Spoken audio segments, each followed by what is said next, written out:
Entering the atmosphere in T-minus 10, 9, 8, 7, 6, 5, 4, 3, 2, 1.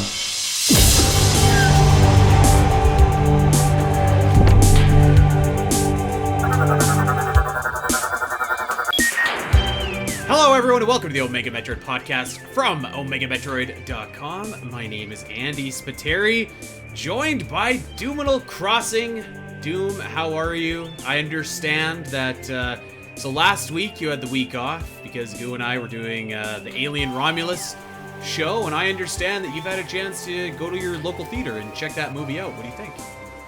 I have. It technically wasn't at my local theater, though. I was actually on vacation last week myself. I was visiting Monterey back when I was going to school during the podcast, actually, which is about three and a half hours away from where I live now, for context. But yeah, I was visiting some old college friends. We had a good time, and we decided to hit the Santa Cruz theater, actually, and check out Alien Romulus, and it was sick. It's so good. I had a great time. Haven't watched the episode with you and Goo yet, but I'm definitely gonna do that. And then we also watched the original Beetlejuice for the first time, which I've never seen before. I ended up really loving that. So yeah, I think I might check out that Beetlejuice sequel, crossing my fingers that it's decent as well. But so yeah, that was a good time as well. And yeah, it was just a fun time to relax, get away from work for a little bit. And yeah, now we're starting to get back into it again. Yeah, rock on. That's awesome. You know what? I actually watched a movie myself that is like one of those classics that everybody's seen, but like I hadn't. And I never watched it before, but I watched for the first time on Friday night Happy Gilmore. I had never seen Happy Gilmore, which seems crazy because it's like it's a golf movie, but it's sort of like a hockey movie in a way. It just seems like a Canadian rite of passage. I'd never seen it, but and you know what? It was good. Or is a classic. That surprises me. That feels like a very Andy movie. But yeah, I'm glad you finally got around to it though. It was a good time. I kind of knew what to expect going in, but yeah, we still had a good time. Well, I'm glad that you had a good vacation. I have to tell you something. This probably isn't surprising. You know, I host a Metroid podcast, but I've been on like a big Metroid kick the last 3 weeks. I've played a bunch of different Metroid games. Specifically, that episode that we did about like the worst, or the worst aspects of the best aspects of your least favorite games. That was it. That kind of inspired me to go through a bunch of these Metroid games, as I talked about when we did the episode on Metroid Prime Hunters. And I was like, am I being unfair? So in the last 2 weeks, I have played Metroid Prime Hunters multiplayer. I went ahead and I did a run through of Metroid 2, Return of Samus on Game Boy. For good measure, I wanted to play AM2R, so I did that. I streamed it to our Discord, which was really fun. I didn't finish it, but I played about 3 hours of Metroid Other M, and eventually put it down, although I did find a really, really awesome controller configuration for that game that skips the whole Wiimote point at the screen business. And from start to finish, I played Metroid Prime Federation Force for the second time in my entire life. And I posted a big long thread about Metroid Prime Federation Force and some of my thoughts on it, but I thought that it would be fun to do a Mapping Metroid. I basically took out my pistol and held Doom at gunpoint, and I was like, let's do a Mapping Metroid on Metroid Prime Federation Force. And so I'm really excited today to be able to do that. You know, we don't talk a lot about this game, and for good reason. Although I do have some thoughts, maybe in general, that I'll also share about this game. Playing it for the first time, basically since Dak and I played it at the very beginning of this podcast, because I'll be honest, when the game came out, I had no interest in playing it, and I probably wouldn't have until we started doing this podcast. So I'm excited. I'm really excited. I actually made notes for every single level in the game and gave them a little score. Yeah, for me, so I did play this game when it came out. It's actually funny because I definitely wasn't looking forward to this game when it came out, but like at the same time, like it was something. It was all I had back then for Metroid, and at that point, I had beaten every single Metroid game that had already came out, even NES Troid, and so I was just like, I mean, I'm gonna have to beat it eventually and see what's up. I may as well do it now, and so I did beat it when it came out. I have not touched it since though, and I don't know what came over me. I was playing Metroid Prime Hunters and I beat Goria and I was like, what do I do now? I feel like I don't have a game to play. So I was like, damn it, I'm gonna play Federation Force, and I just had this urge like wash over me to play this game, and it's the most inexplicable thing I've ever felt. But yeah, I fired it up and I played through start to finish every single level. I did slightly better in terms of completion this time than I did on my first go through, and I even played a couple games of Blast Ball just for good measure. I gotta say, Blast Ball, that's tough. I wouldn't defend Blast Ball very much. That's a tough game. Yeah. I think it was either you or someone else that called me crazy for not liking Blast Ball. So I'm like, nah, definitely that's the worst part in my opinion. It's like it's Rocket League but worse. Which is funny because it actually came out before Rocket League was even announced. Really? Rocket League it was announced. It was announced initially. The Blast Ball was announced before Rocket League came out. Oh. But I believe it did actually come out before the game came out. I think that's correct. Man, I feel like Rocket League has been out forever. That surprises me. Yeah. But you're right though. Like it's basically Rocket League, and it's not very fun. Like the concept is good. Like I mean, it's soccer. Like you hit a ball around. Like that's fun. But the way that they go about implementing it is not very fun. So, I did a couple matches and I was like, you know what? I'm not putting myself through this anymore. I don't care about getting higher completion. But I did have, let's say, a solid to good time playing the game. There's definitely some levels that are frustrating. And I definitely don't know how anybody without a new 3DS plays Federation Force. Because, like, without that little nub for basically you have dual analog with that little nub. It's not perfect, but it's something. Without that, that's tough. Like I think I was talking to someone and now I can't remember who, but they were like, yeah, like the only other way that you can play if you don't want to do the gyro controls, which I would never want to do, is you had to buy that little extender with the second analog stick, and just seems like a mess in order to get that done. So I had maybe a slightly better experience than your average Metroid Prime Federation Force player might have. Yeah, I also played on the new 3D. Fun fact, I actually didn't own a 3DS before Federation Force came out. I bought the 3DS with Federation Force, and that was kind of my introduction to the system. Along with I think Mario 3D Land, that also came with the system that I bought as well. And so, yeah, that's good. It also, for additional context for those who are wondering, like, hey, Doom, how have you skipped so many 3DS games? That's why, because I literally got it a year before the Switch came out. You know what? I mean, we're veering a little off topic here, but I actually would put the 3DS up there against, like, almost any Nintendo system, handheld or console. I think it's really that good. It's so many awesome games. Just a quality Samus Returns is amazing. It's got quality Zelda games, Mario games, Pokemon. Like, it really has, like, a really good everything on it. I think it's a fantastic system. And one of my favorite games actually just came out on the Switch, Luigi's Mansion 2. So shout out to that. But yeah, so what we're gonna do today is we're doing a Mapping Metroid episode, and typically, as you know, in Mapping Metroid shows, we'll pick a specific area of a game, and we will talk about some of the different things that we like about it, some of the different expansions, some of the different boss fights, the music, basically the rooms that stick out, the entire area. We'll go over it with a fine-tooth comb. Federation Force is a little bit different, of course. And for anybody that doesn't know, the way that the game is laid out is there is 3 separate planets that you go to, and you have missions divided across all 3. So like mission 1 will be at the first planet, mission 2 is the second, mission 3 is the third, etc., etc. So I almost thought, like, we'll do a Mapping Metroid, but it's also just kind of like a ranking of all these individual missions, so to speak. So I went through and I assigned every single mission a little score out of 10. And so I've got all that. I've got it down for future use. But where I thought that we should start today is with what I think is the best planet of the 3, and I think that's Bion. So for anybody again that hasn't played Federation Force, which I have to assume is probably a lot of you listening, there's 3 planets that you have missions on. The first is Excelsior, and that's kind of your ice planet. So everything there is icy and very Findrana-like.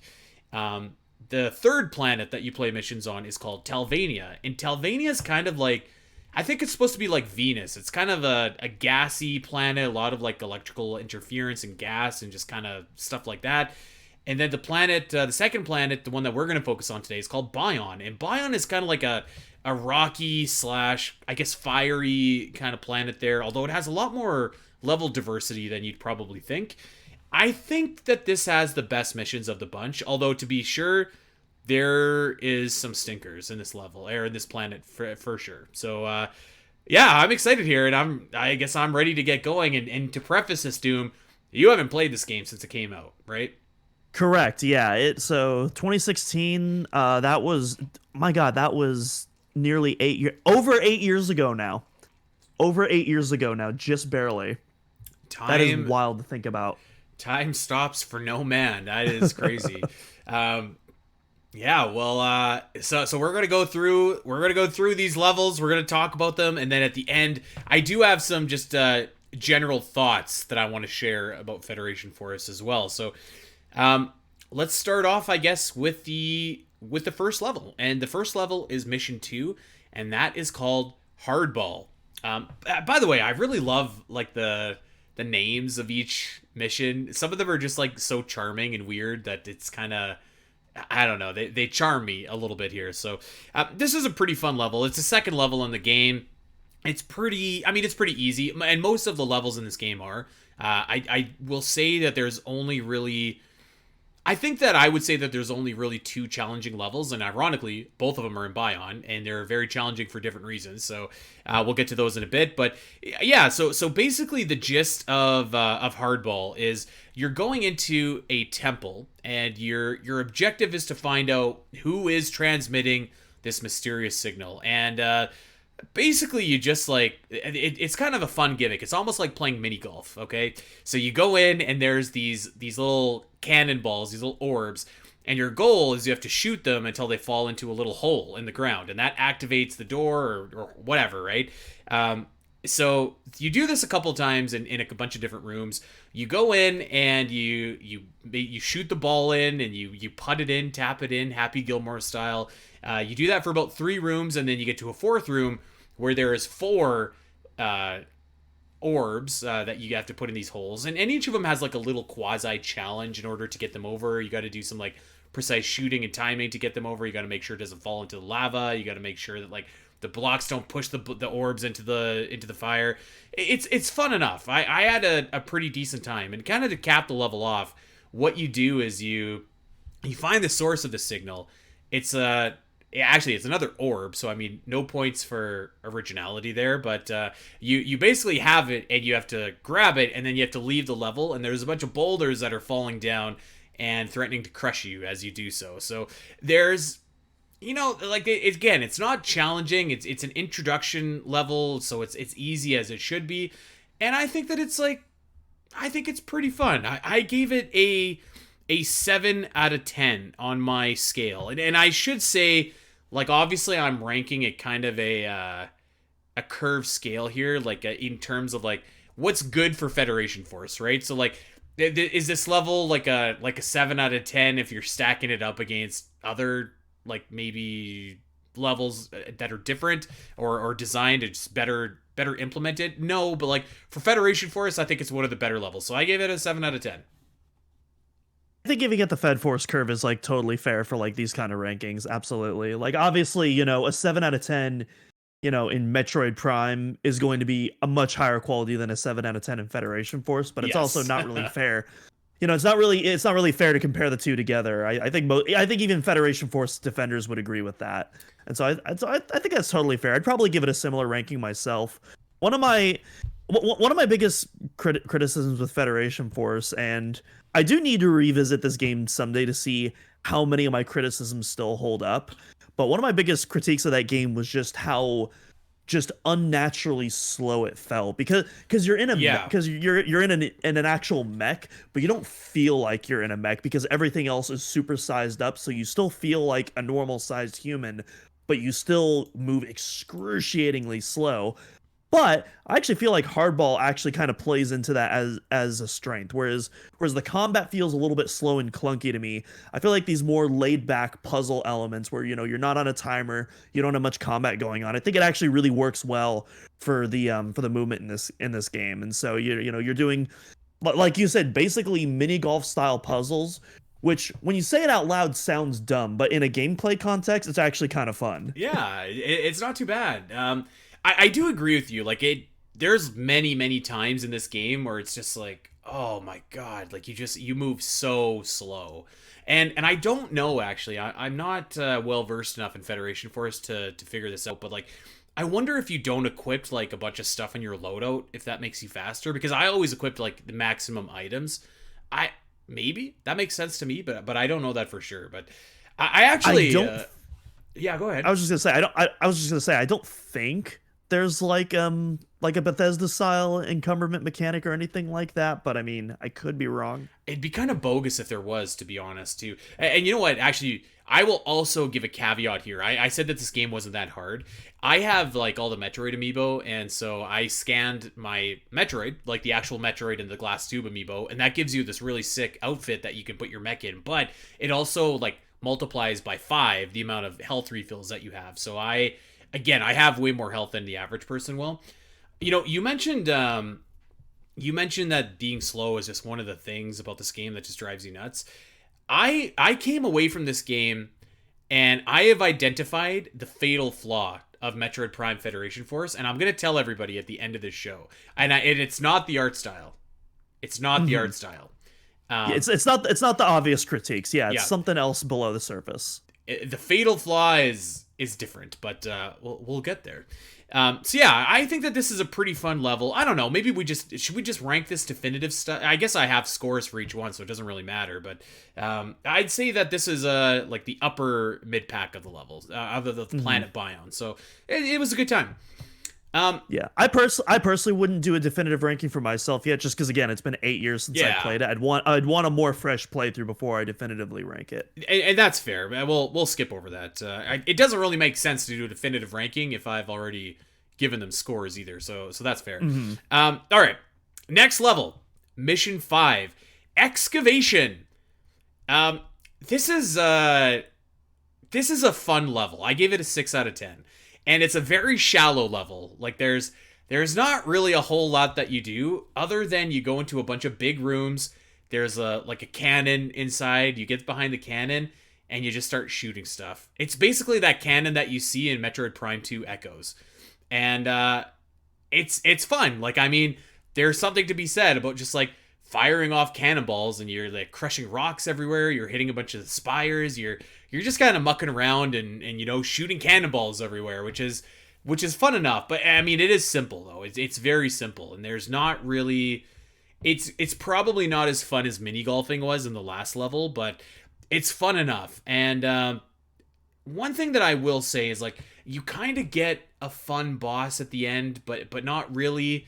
Like it's a what's it called? It's called a Colosun, and it's this big rock-looking guy. And it would be a fun enough boss battle, but your cannon just like demolishes it in one hit. I think it would have actually been better if you would have needed to like aim at specific parts of the Colosun and then like pick off its like armor or whatever. But I don't know. I demolished this thing in like 3 seconds. There's not really a whole lot going on. It's really just like you go into 3 separate rooms, you fire your cannon, you're breaking rocks, and that's literally the bonus objective of the mission, by the way, is like destroy all the rocks. So it's kind of, if you're gonna go for that, it is a little bit tedious because like the cannonballs don't do as much like area damage as you might expect. But I mean, it's still, I don't know, it's still a fun time.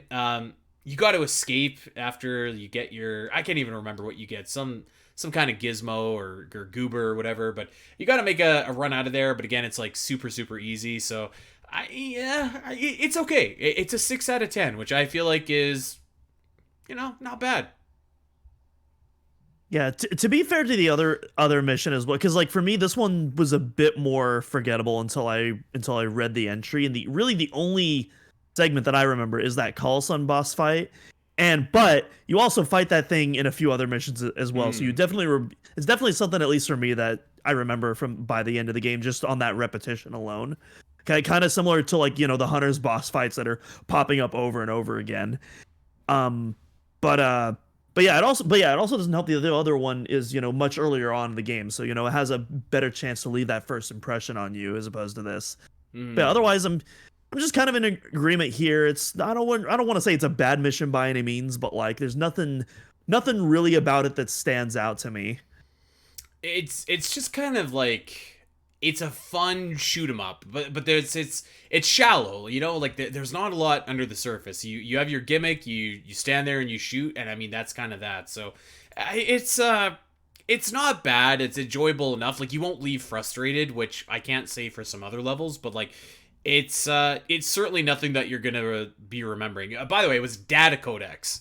So whatever that means. I can't remember like the story about there used to be some like kind of like, I don't know, species or civilization that used to be on Bion, and they left these cells everywhere. So that's what you're going and looking around for. But I don't know. I have to admit, like a lot of the lore in Federation Force just seems kind of like to me, like especially like even considering like even in Hunters, for example, like that game, the lore also to me at least seems like kind of tacked on like for the sake of being there, and it's way worse in Federation Force. Yeah, well, I personally really enjoy the Hunter's Loan. Like, it definitely feels very standalone, but like I can also kind of appreciate that to a degree, where a lot of the Metroid lore is interconnected. You have a little bit of that in the Hunters, but also just like, no, here's some cool stuff that's just going to be exclusive to this game and in its own tiny little piece of the universe, which I think is pretty cool. Federation Force, it's just kind of everything about Federation Force. It feels like a Metroid game in name only, at least from what I played of it, because the lore doesn't really, because the lore again, it's like if it's like you have like your classic ancient extinct race or whatnot, which I mean, and they don't even say what the race is. Yeah, more of a sci-fi trope, not necessarily a Metroid exclusive trope, but then it's like, but they don't really, in a Metroid Prime game, like you would learn so many little details about like the culture and the history and everything, and like, firsthand accounts from like, people while they were still on the planet and whatnot. You don't really get that in Federation Force. It's just kind of a plot device MacGuffin. It's like, hey, here's an ancient race that had Honey, I Shrunk the Kids technology, and now the pirates are going after it. And that's about as far, at least as far as I remember, how deep the lore goes into that. It's pretty barren. So like I said, like there's not a lot of lore to talk about, and you know what, too, I have to admit, I did not make a single note pretty much about any of the music that's played here. And I kind of think that says all you need to know. Like, a big part of what we talk about when we do Mapping Metroids is music and lore. And unfortunately, there's not a lot of either. I mean, there's a lot of music, but it's nothing that you're going to be like, oh, yeah, this is great. Messed up. It's pretty messed up that Federation Force, by far, has more music than any other Metroid game. It has more music than some Metroid games combined even. And yet, of all the games, there's a couple gems that I genuinely enjoy on occasion, but like, man, it is a needle in a haystack. That is a wild statistic. All right, let's move on to the next level. This is level 9, Blunder. And this, if you have ever played Federation Force and you only remember one level, I would bet that it's this one. This is the most notorious level in the game, because my god, it is probably one of the hardest levels, and easily, I would say, the most frustrating level to do. And you probably remember this one, Doom. This is where you are on a planet and there's a big storm going on outside. The Bion atmosphere is just going crazy, and you've got to push this cart that's on rails, and you got to push it from point A to point B. However, when the storm hits, it completely demolishes the cart, and you have these little shelters, okay, that maybe like 5 or 6 shelters along the way, and the idea is that the storms come in sporadically, so like you have no idea if you're able to, like if you're able to actually like how long you have in between them. So you got to go push this cart, and you got to hope that you can get to the shelter before the next storm comes in. And it is the most frustrating level because, number one, you move so slowly. Like, how slow you were describing earlier, this is significantly slower than this because you got to push this big ass like cart. And by the way, it's a cart. Like, what is this thing? Why do we need it? Nobody knows. But you gotta push this cart, and it takes forever to push, and you go so slow. And the worst part, if you get halfway in between, like shelter, and a storm comes in, you're dead. Like, they do give you a power up that kind of has like a little shield that you can make around it, and I guess that works okay. However, the second thing that's going against this mission is there's like a million space pirates coming at you constantly, and they regen, they respawn, they're always around, they're right up in your business. It's not even one of those things where like you can go in, clear the path, and just come back and worry about only the storms, because like there is at least a couple space pirates that respawn continuously. So it's like, it is the most frustrating level to do, especially solo. I think if you were doing this as a team, it wouldn't be that bad, because you could have 2 people pushing the cart, 2 people taking care of the pirates. But solo, oh my lord, this is something else. Oh boy. I think that I'm kind of like torn, to be honest, because I think it's the most memorable level in the game, but probably for the wrong reasons. I gave it a 1 out of 10. I just like this level, man, is just like, oh god. Yeah, I remember. I definitely remember. This might be the level I died on or failed on, whatever you want to call it, the most times when I played it. It's just, and it's not like your first Metroid Dread playthrough. Like, I died a lot on my first Dread playthrough, but I was never angry at my deaths. Those deaths kept pushing me to get better. Like, it was satisfying. Like, man, I really want to learn this boss's attacks, and especially again on Dread mode, when it was just like, now I want to learn how to, like, just absolutely crush this boss flawlessly, and that's fun. In Federation Force, the deaths, they don't give me any motivation to want to complete it. It's just like, oh my god, I just want to get this over with. Just get it done. And it doesn't have that satisfaction, that push and pull into it, even though you're quite literally doing a lot of pushing and pulling in this level. And then the Colossans we talked about, they come back as well. I believe there's 2 of them in this level. I think there's only one.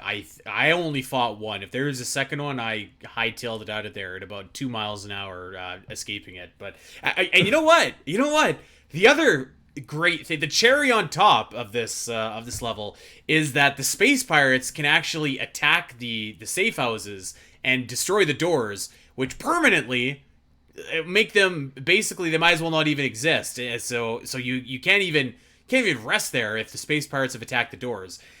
Now, the idea here in this level isn't bad. Like, I don't mind it, but like it's so glacially slow that it's a tough thing to do. I actually think it would have been a far better level if the track would have been way longer, but the cart would be pushed way faster, because I think the idea of like, you have to hit the switch, it's like Donkey Kong Country style, where like you have to hit the switch and that makes the go-kart go in like one specific direction. So like there is a specific way that you have to take, and you do have the option, if you have a super missile, to have a shorter path.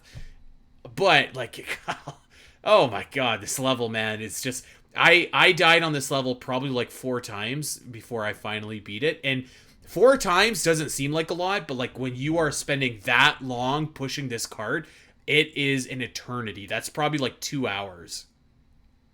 That's the thing. These aren't like short, like, oh, you can just, these aren't like short, like 5 to 10 minute levels that you can just easily blitz blind. Like, no, these are very meaty levels that can sometimes take like 15 to 20 minutes. Oh. And this one is no exception. And so when you die, it is so much lost progress. Oh my god, it's so brutal. Now, actually, one thing that I do want to point out for anybody that maybe has played this game like me and suffered through this level, I did not know this until I want to say it was GameWorm told me in our Discord, but he was like, "You know that you can use your healing med packs on objects, right?" And I was like, "Huh?"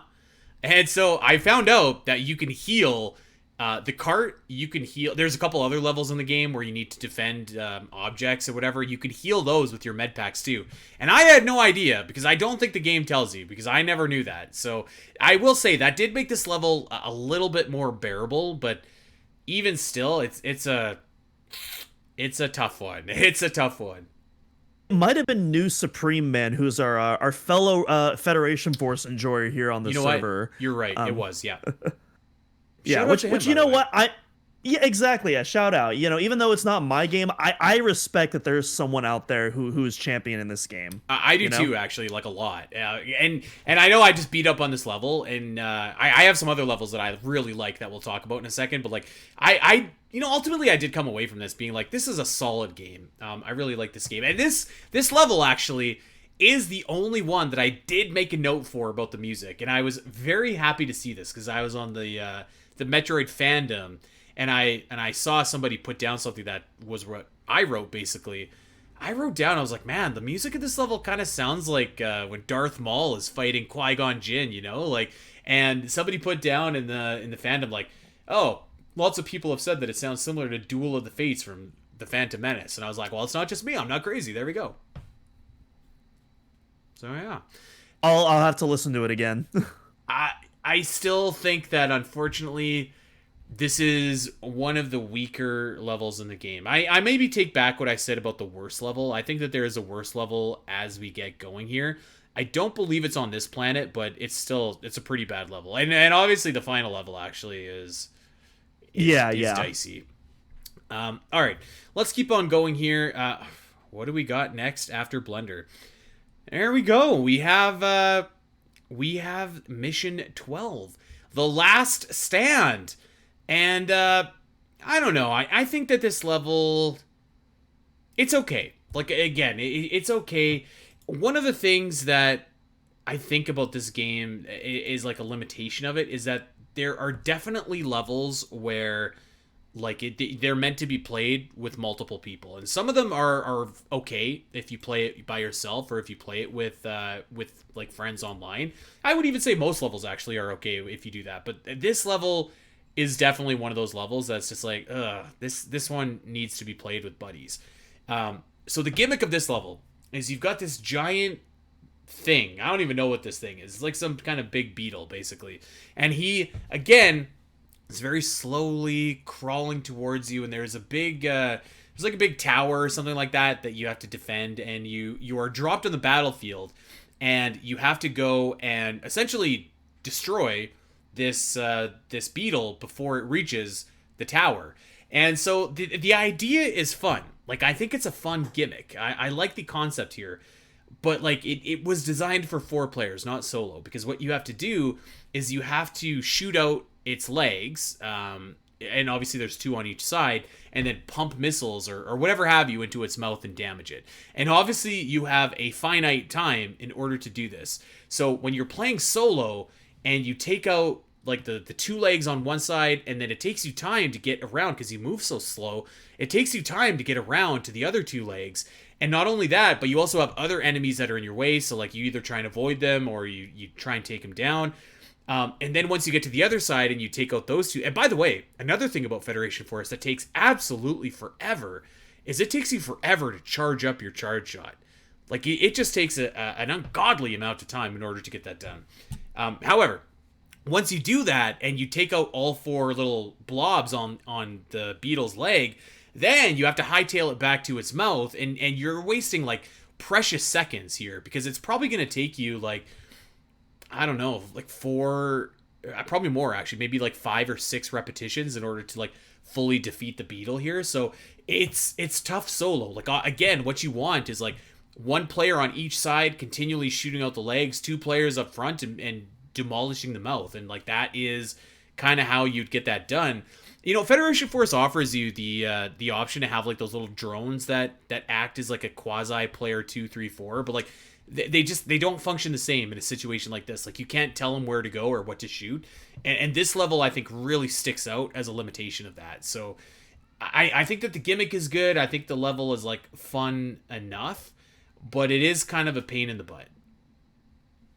Yeah, one thing I will say, because like that's also one of my biggest criticisms of Federation Force, is that it is not balanced at all for solo play, even with the drones and like the mod chip that like boosts your damage. You know, it's not designed for that, and it really shows when you're playing solo. Ideally, you want to have at least 3 to 4 players when playing this game. I will say though, I think this fight actually works pretty decently with 2 players, because that's how I originally beat the game. Is it was just me and one other person, and we just, you know, we did a 2-player co-op run through the whole game. And I think this boss battle actually works pretty well for 2 people, with 1 person on each side. Yeah. Obviously it's more optimal if you have 3 or 4 people, but I think 2 people, I think 2 people is fine enough for what this offers, which is more than I can say for most of the other missions. Well, and that's the thing, because like if you have 1 person on each side, that's what kills you the most part, is like getting from one side all the way to the other and then back. Like that's what takes the most amount of time. If you have 2 people, I feel like this would also be fine. Absolutely. And as far as boss battles goes, I actually think it's pretty unique amongst, you know, what the rest of the game offers. Most of your boss fights, I want to say, you're pretty standard fare. You shoot the obvious weak point to stun the boss, and then you shoot another obvious weak point to damage it, and then you wait for it to do its thing, and you go through like 3 or 4 cycles of that. This one, it's like, you know, it actually kind of reminds me, weirdly enough, of Crocomire Ball fights, whereas instead of you trying to push Crocomire off, this guy is pushing you, and you're just you know, trying to hold it off as long as you can. And so I actually think that's a really interesting take on it. And of course you do get a cool Samus moment at the end, where she eventually comes in and does the killing blow with her Prime 3 gunship, which despite this game's art style still looks pretty awesome in this game. You know what? I don't like that moment, actually. But I'm gonna save that for later. We'll touch on that later. Yeah, you know what? Like I said, I actually think that the gimmick is like really cool. It's just it can be tough doing it solo. I think if like, I don't know, if like you were faster, or if you could station like something like some kind of turret or something like that, this would be a lot more manageable.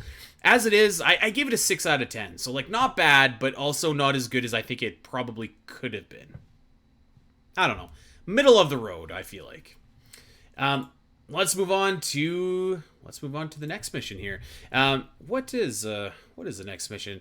We have got mission number 14, Tremor, and I like this level a lot. Actually, this is a really cool level, and it's basically just a boss battle. But the boss battle I think is really fun, and I actually think it's probably the best boss battle in the game, actually. And so you fight. I'm gonna try and pronounce this. Cryonon. You fight Cryonon. And this guy... Cyrenon? Is it Cryonon? Cyrenon? I don't know. He's a big ball. The one I'm reading... Yeah, the one I'm reading, the R is after the Y. Oh, you're right. So Cyrenon. And, well, this isn't the first boss battle you fight that's a big ball in this game, is it? But and unfortunately not the last. Yeah, but it's definitely the best. I will say that. I think that this is actually like a really fun battle. It's simple, but it's really cool. Essentially, Cyrenon has this like plating around itself that you need to shoot off, and then once you shoot the plating, there's like a little glowing point on the inside and like the core that you can shoot and damage him that way.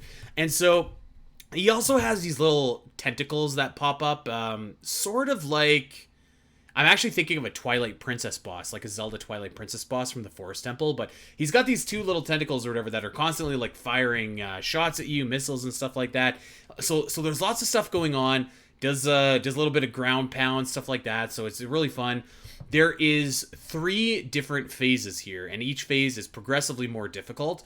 But I feel like it's just really kind of satisfying, like going toe to toe, and like this is one of the times where I actually feel like the lock-on of Federation Force, where you kind of lock on to the specific area, but then you need to actually like move your reticle to like the specific point where you actually need to fire.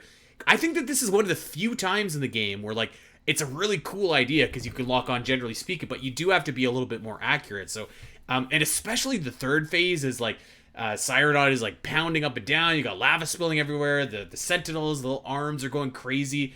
I think it's like a really fun boss battle, actually. And not even for Federation Force, for like Metroid Prime. I think there's worse boss battles in the Metroid Prime series other than this one. It's absolutely bizarre, but I cannot remember this fight at all. Because I'm looking at the article right now, and like I vaguely remember a boss battle taking place here at this point in the game. I cannot remember doing this fight at all. So after this episode, I kind of want to look up a YouTube video now to kind of refresh my memory on this. It's pretty fun. Like it's kind of like it's a little bit of precision shooting. It's a little bit of like, okay, destroy the plating, and when you finally find the spot that you're looking for, that's when you kind of go in. And of course, you only have so much time to hit the spot before Cyrodon goes and regenerates all of its armor. So it's really fun. Like anybody kind of sleeping on this boss battle, I think it's like a really, really enjoyable battle in the game. And like I said, like I would say I can think of a few battles from like Metroid Prime 2, Metroid Prime 3 that I would say that this is better than, and I'm not being hyperbolic. Like it's really fun. Oh man, I'm reading something right now about the post-mission dialogue, and I'm groaning. So it says, regardless, we believe that the seismic disturbances we detected were the result of its sudden awakening, but what could have activated it? Normally I'd assign you to investigate, but we have a more urgent matter. After our lance transmission from Samus Aran, we abruptly lost all contact with her. Oh boy. We'll come back to that. We'll come back to that. Yeah, I mean, what do you do? But the boss battle itself is really fun. I promise you. Anybody that is kind of like on the fence about it, just YouTube it and you'll see the battle. It's quite, I would say, pretty easily the best boss battle in Metroid Prime Federation Force. Although, you know what, I did have a pretty good time with the I can't remember what it's called, but in the ice in Excelsior, there's like this ice fish that you got to battle. It was better than I remember, and I don't know if there's another boss battle in the game. Oh, you know what? There is actually. There's kind of like an incinerator drone. Yeah, the tower. Yeah, there's like the. Yeah. He really reminds me of Incinerator Drone, but actually a little bit more in depth, which is also kind of a fun boss battle as well. And I know we're not talking about Telvania, but I was having a really good time fighting that thing. Although the fight does go on for absolutely forever. It goes on for like so long, but nevertheless, so boss battles are few and far in between. There's not a lot in Federation Force, and unfortunately, there's not a lot of good ones. I gave this a 9 out of 10. I think you know what? Actually, I'm gonna give it a 10 out of 10 for Federation Force. Let's just do it. Let's just give it a 10 out of 10. Why the heck not? Okay. I'm definitely gonna have to check this out. I'm like surprised, man. For this episode, for this level, you're so fired up about. I'm like, man, I really can't remember anything about it. Unfortunately, well, I mean, it's a shame. Like the level is short. Like you basically just go to the boss arena and you fight the boss. But I mean, you know me. I really like frantic fights and like lots of stuff going on and that kind of stuff. And like you kind of get the vibe here and. Again, like it's kind of like it's turning a limitation into a strength. Or like I was saying that the charge beam takes forever to charge, which it does, but it's a little bit exhilarating because if you've got that weak spot and you're just like, come on, charge up before it goes away. So it adds a little bit of something to the fight actually. So it's pretty fun. Yeah. Well, let's move on. Unless you want to give our boy, I forget his name already. What the hell did we say his name? Cyronon? Yes, Cyronon. That's how I'm pronouncing it, at least. Well, justice to Cyronon. So unless you got anything to shout out to our pal there, let's move on to the next level, because this one is another cool one. Yeah, Slipstream might be... I don't know. Is it fair to call this a boss fight? I think it is, at least. I think this one might be my... Kinda. I don't know. If so, I think this one might be my favorite fight of the game. I actually think this is like a really. It kind of goes back to Hardball of all levels from the beginning of the game. Yeah. But this time in the context of a boss fight where you're basically doing the exact same thing your mini golf, but you're using the mini golf to actually cause damage to the space pirate ship that's tracking you. Now, why the ship can't just shoot you out of the sky right there, and why we specifically have to use these cannonballs? I don't know game Don't logic, ask. but Don't ask. whatever. Put that to the side and just enjoy the raw gameplay of it, because I actually think it's pretty creative and fun. So Mission 16 Slipstream, I think, is one of the best missions in the game. I really do. It's kind of got everything that you're looking for, and the thing about this level is this is one that I think is really challenging. Like, of all the levels in the game, other than Blender, which is challenging for all the wrong reasons, I feel like this one is challenging for better reasons. There's still an element of like, but like, it's really fun. And the whole gist of it, you're right. You got this big mofo pirate ship behind you, and for some reason, the only reason that you can damage this thing is with cannonballs that you need to mini golf into the cannon holes. And this is not as easy as it seems. There's 3 holes that you need to get the cannonballs into, and it's a long trek from where the cannonballs are. It's not even that long actually, but there's like a battlefield, for lack of a better word. Maybe in real, like, let's just assume in the game world, it'd probably be like 50 feet from where the balls are to like where the cannons are. But it's not as easy as it seems, because you've got to shoot it, and then when you get to the actual slots that the balls need to go into, they're on an incline. So you have to continually shoot it upwards and make sure that it gets to where it's going. And the incline is on a very narrow ramp. So like, you make one wrong shot and the ball's falling over into the abyss, and you got to start the whole process all over again. And you're on a timer, so you've only got like 8 minutes to get this done. And you need to hit this sucker like, I don't know, maybe like 8 or 9 times, something like that. Yeah, and on top of that, you'll also have space pirates drop down below, and they will actually shoot at the ball and mess up your aim as well. Which it's kind of annoying, but it's also kind of a fun challenge as well, because it reminds me of that classic 2D Mario and 2D Donkey Kong style of gimmick where, you know, you'll enter a world, it'll introduce one new gimmick for that level, and then you'll enter the next level and it will build on top of that. Unfortunately, they're a bit further apart, so it doesn't quite have that same effect, but it reminds me, again, because of how many similarities it has to Hardball and that kind of, it's like, okay, you remember Hardball? We're going to bring that back, but this time we're going to introduce a new gimmick into this factor, and we're going to tie it back into the combat. And again, where usually I don't like the combat of the game because of how slow it is, because you're condensed to this kind of arena here, I actually feel like, you know, the movement isn't as much of a hindrance. Still naturally going to be annoying to some degree, but I don't think it's as big of a deal, you know, as like, you know, Blender, that was the name. It's not going to be as bad as that, where that's you're literally forget. walking like where it's like you're walking 2 or 3 football fields, it feels like. Yeah, you're totally right. And what are the best parts actually? So you have like a minute at the very beginning where there's no space pirates, so you're just like, I better get like 1 or 2 cannonballs in before all hell breaks loose, because after that, those pirates keep on coming. There's flying pirates, there's pirates on the side that just stay there and shoot you, there's pirates on the behind. But like the coolest thing that happens is the space pirate ship will start to like fire these, they're like these big purple blob bombs. I don't know what their deal is, but like, they'll fire them on the arena, and then some of the platforms will start dropping on the arena as well. So then you have to maneuver, instead of going in like a straight line, you have to maneuver the cannonball like around all these pitfalls. It's really challenging, actually. And like, I had no problem getting the cannonball over to basically the ramp that you need to get it up into the slot, but that incline was, oh my god, that just like gave me a hell of a time. I think I ran out of time about 3 or 4 different times, and on my 5th time, I feel like I cracked the code, because I was like, okay, what you have to do, instead of just shooting the ball straight on, you have to shoot at the left and then the right, the left at the right, the left, the right. And like, eventually you kind of zigzag it up, and you shoot it again on the opposite side before it has a chance to roll off. So like, once you kind of get that down, it's not too bad. You can get the cannonball up to where it needs to go. And then I actually beat the level with like a lot of time left. But it did take me a while to kind of crack that code and see like, okay, what's the best way to like get this stupid cannonball into the ship here? Because like it can be challenging, but I think it's challenging in a good way. Yeah, I agree there. I know I haven't given any ratings yet. I'd probably give this one a 9 on the Federation Force scale. I did too. I give it a 9. I think it's a really, really fun level.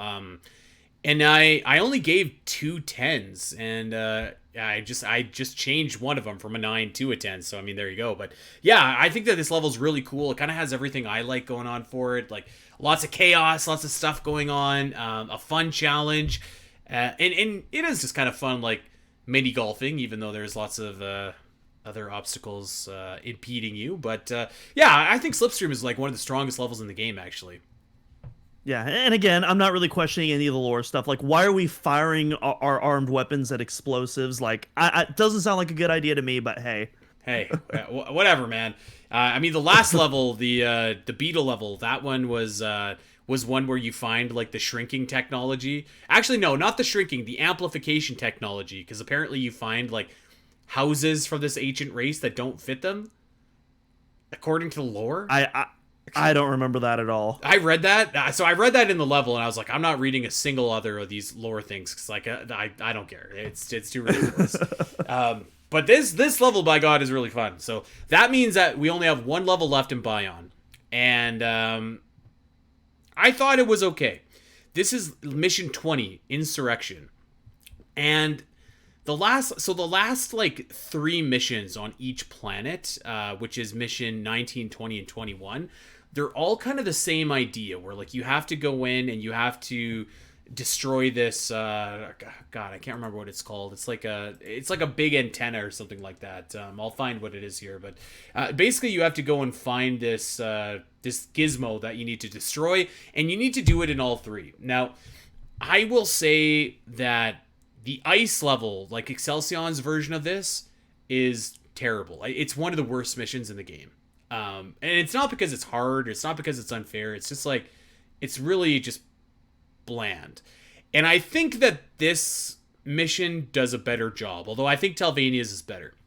So it's hard not to compare the 3. But this one is kind of cool because like you at least get some time outside of your mech. And I wish that Federation Force would have actually done this a little bit more.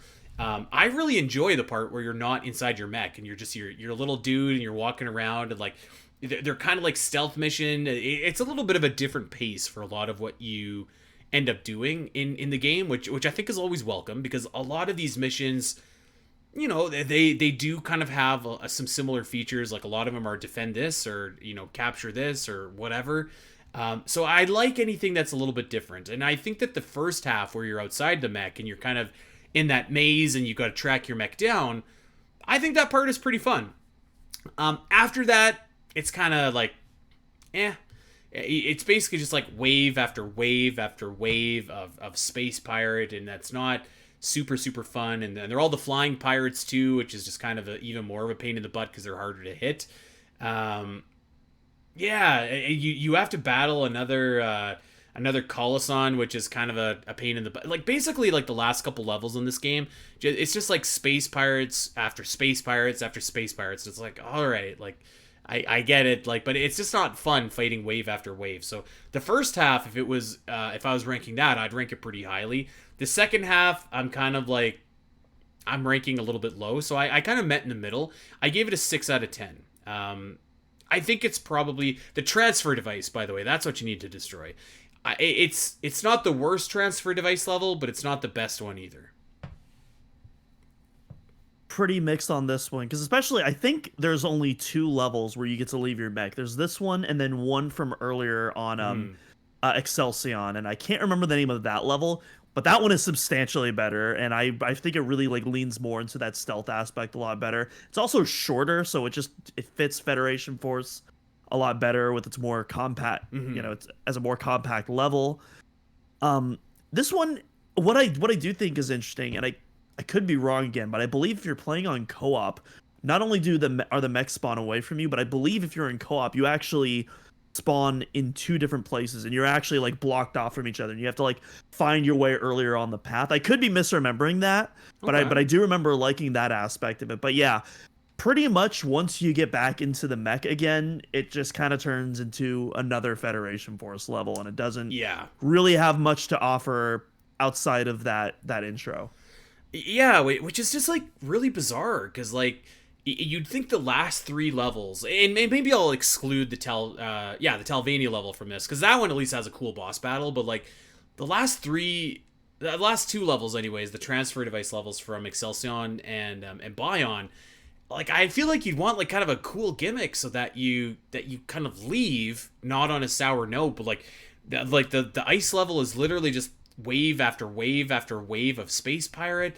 The Bion is not much different once you actually get your mech, and to be honest, before you get to the boss battle in the Talvania level over in the core, it's kind of the same thing. You're just fighting a bunch of enemies, and then you get to the boss battle, and luckily you don't spend as much time, but it's just like, all right, like how many more of these pirates do I need to, you know what I mean, like get rid of before we do anything new?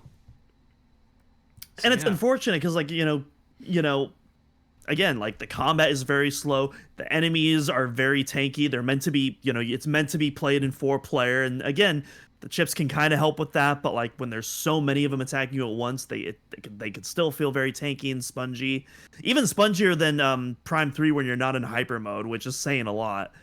But yeah. 7. All right, so there is a possibility, and we'll just quickly recap here everything in scores, and we'll give the planet a score. We never give scores here on Mapping Metroid. We tend to just talk about the level, but I mean everything else has been different for this one, so let's just do it a little bit differently. Just to recap, the planet Bion. So mission 2, Hardball, that was a 7 out of 10. Not bad. Not bad. Next mission, Excavation, which is mission 5. That's a 6 out of 10. So again, solid at least. We're taking a dip. We're going to mission 9. That's Blender, and that's getting a big fat 1 out of 10. At least it's not a 0. And then we go over to mission 12, Last Stand. Again, kind of middle of the pack. That's a 6 out of 10. Tremor, mission 14, is one of the highest rated levels in the game, 10 out of 10, so that's fantastic. Mission 16, Slipstream, is a 9 out of 10. And then mission 20, Insurrection, is a 6 out of 10. So by my count, and you might have to correct me here because math has never been my strong suit here, but by my count, that puts us at 45 out of 70, or 6.43 out of 10, generally speaking, for the planet Bion, which, not too bad. It's, again, for Federation Force, that's acceptable, That's not bad. That sounds about right to me, yeah. Yeah.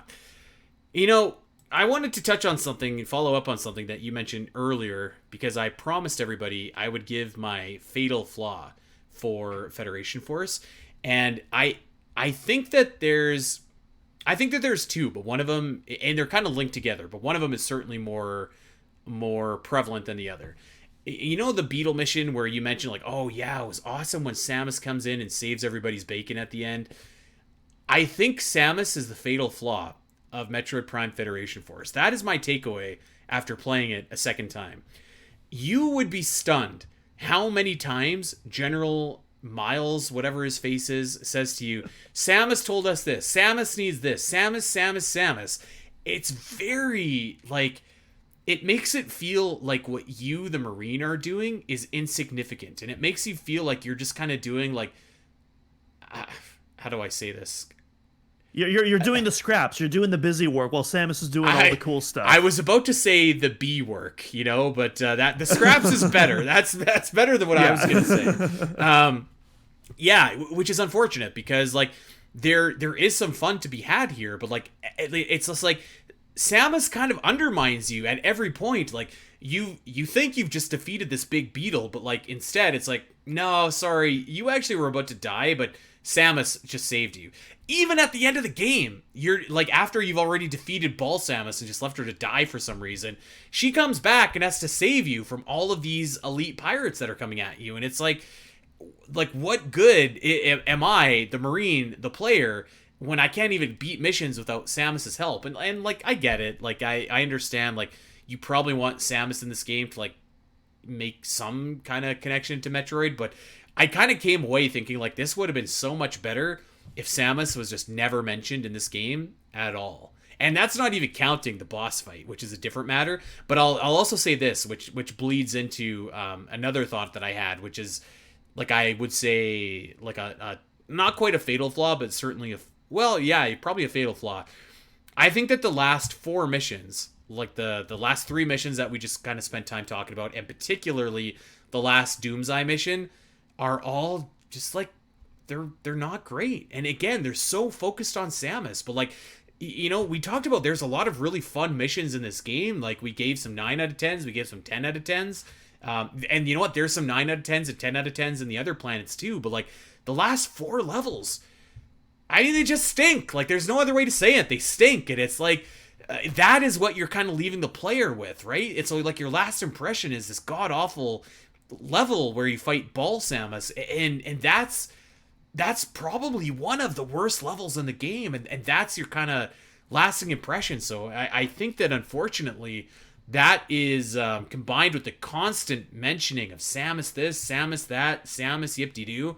I think that's where Federation Force really comes undone, because other than that, like I think it's actually like a pretty fun game. And you know, obviously none of us would have chosen the art style that this game chose. I think we could all agree with that. But I'll tell you this, I think that most of the time it's completely fine. It looks fine. I think the space pirates look good, and you see a lot of them, so like they better look good. I think that the areas look good. Really, the only thing that doesn't look good is the mechs and the players. And you don't see your mech very often, which is fine. Unfortunately, you do have to see General Miles like a lot, so you kind of notice how ridiculous the chibi style looks there. But and you do see Samus a couple of times, and you also see how lame that looks. But like other than that, like I think the art style is fine. Like I don't think that that's like the worst thing about this game. I really don't. Yeah, I think I agree with the two critiques for the most part. Again, that the one scene I like Samus saving them, but like that's one scene, and it's like it's I also probably like it just to see what they do with Samus later. It's like, oh, here's Samus actually doing something cool that we want to see Samus doing. But otherwise, yeah, I agree. It's like, you know, you're doing all, you know, you're doing all this busy work, you're running errands, and meanwhile you're hearing Samus basically playing the game that you actually want to play. Exactly. Because like they're like, if that scene with the beetle was a one-off, it's like, oh yeah, it's Samus, that's sweet. But like then it's just like, we got a report from Samus, Marines, we need to do this. Samus is doing important stuff, so you need to go do this. And it's like, I don't want to do that. I want to do like what the cool stuff, whatever Samus is doing. Like it sounds like she's fighting someone, you know, kind of neat. Like I don't know. It's just like the constant referencing of Samus. I was a little bit just like, oh boy, like that's it's a bit overboard. I feel like, and you nailed it. That's a perfect way to say it. It's like, I feel like I'd rather just be doing what Samus is doing, because it sounds more exciting than cleaning up after whatever loose ends that she needs us to take care of. And like I get what they were trying to do. They were trying to, you know, remind the people like, hey, this is a Metroid game. Look, guys, it's Samus. It's a Metroid. But it just like, I feel like it almost feels like a Streisand effect to a way. The more you point that out, the more obvious it becomes just how un-Metroid it is. You know, despite the fact that like it's obviously, you know, it's a Metroid game. You know, it's got Samus. There's references and stuff like that. But it's very, very clearly a huge departure from you know, the series, and whereas I feel like, you know, even if I didn't like it, I feel like it would have been better if they would embrace the change, like embrace like, hey, this is not a typical Metroid game, and let's play to the strengths of what that allows us to do. But it doesn't do that. It doesn't, and I think that it should have. Yeah, you're right. Like I think if you're gonna do this game, you got to go all in. And I feel like they went pretty far, but not far enough. They didn't go all in. So, yeah. That was my takeaway playing Federation Force. And I specifically wrote that down for the beta level, because I was like, man, this is like the 5th or 6th time that I've seen that happen. So, yeah, that was the thing that I was like, if I could change one thing about this game, it would be that. So, That was my thought. But on the overall, because I don't want to leave on a negative, I will say this. I think that Federation Force is like a fun game. I really do. Like there's some frustrating levels, but like on the whole, I really don't think it's like a terrible game. Like I always have kind of compared this to The Legend of Zelda Triforce Heroes. And the difference between that game and Federation Force is like worlds. The difference in quality between Metroid Prime and Metroid Prime Federation Force is the difference in quality between Metroid Prime Federation Force and like Zelda Triforce Heroes. And I compare them because they're two kind of 3DS spin-off games, came out at the same time. I came away from this game thinking like it's not great, but it's also not terrible either. Yeah, it's not often we get Link cameos on this podcast. We get a lot of Zora cameos, but yeah, we got a little Link pop in there for a little bit. You noticed too, he didn't even make a peep. I was like, oh boy, here we go. But he was a good boy. We have a little bit of a detour. We've had some storms come in the last couple weeks here, and poor Link has been like it's been a tough week for him. Mm-hmm. Link is my dog, by the way, if anybody doesn't know that. Yeah. Most people are listening to this on podcasts for my beautiful wife just brought me a coffee, and Link came by to say hi. So yeah. Well, that's... yeah. Going back to Federation Force a bit, and I talked about this on the Discord, but I'm not sure if I've talked about it on the podcast. But I have been, I don't want to say itching to revisit this game, but I've been curious to check it out again. As we were saying before, it's been 8 years since I've played it, but one of my biggest critiques, which I've brought up again on this podcast, is that slow movement. And I always thought, like, man, how could I possibly enjoy a game with movement this slow? I mean, I consider Halo Combat Evolved, kind of a slow game, but it makes that game look like lightning fast in comparison. But for those who don't know, RoboCop Rogue City was my game of the year last year. And if you know your RoboCop, that man is slow as heck. He is a tank, and that game is very authentic to that. It is probably just as slow, if not slower, than Federation Force, but I feel like that game like really played into the strengths of like the kind of gameplay that offered. And like I said, it was my game of the year. I genuinely thought it was phenomenal. And so I'm curious with that context. Obviously, I'm probably not going to like Federation Force as much as I love that game, but I'm wondering if given that context, it's like, okay, it is still possible for a shooter to be fun and be that slow. And so I'm wondering if like I can re-experience that game with that context.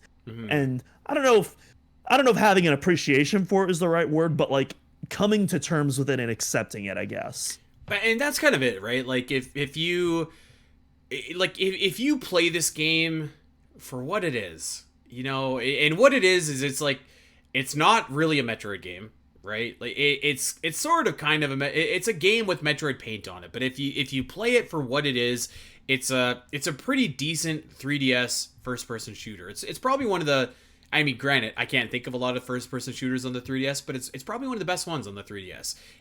Given the fact that like first person shooters not really meant for the 3DS, let's be honest. So if you can accept it for what it is, I do think that there is a good time to be had there.